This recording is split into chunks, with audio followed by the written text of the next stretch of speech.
นิดใจไงขนาดไหน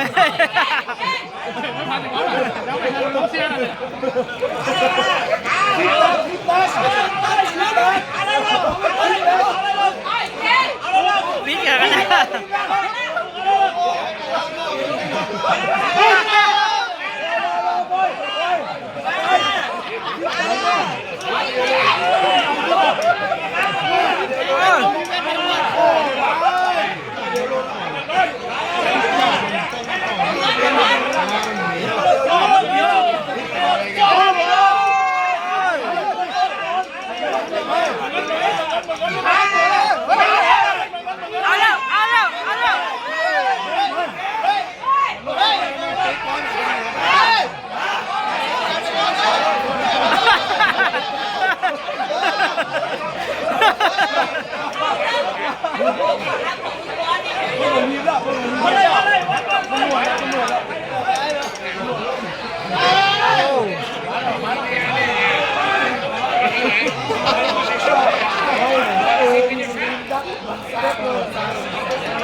ดูข้างแม่นะ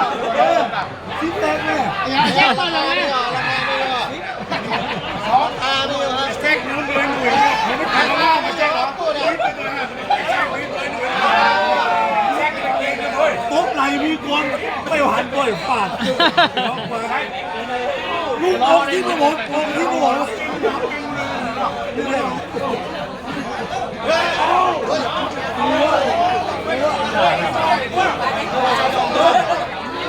ไม่ใช่ต่อติ๊กแล้วเขาปวดเนี่ย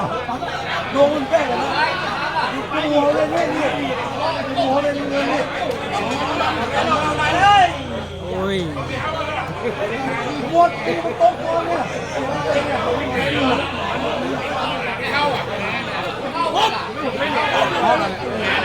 ผมกุ้งผมกุ้ง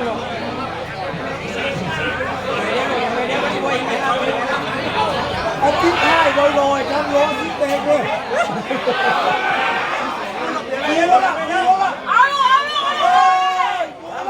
พริกตัวเฮ้ย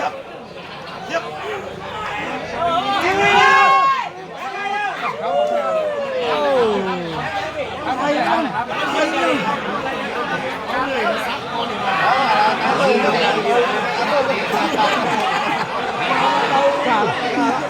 ภาพของแปะเลยแปะละเบาละ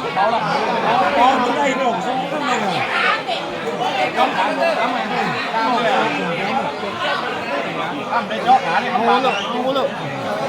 เฮ้ยเอาละเว้ยอย่างว่า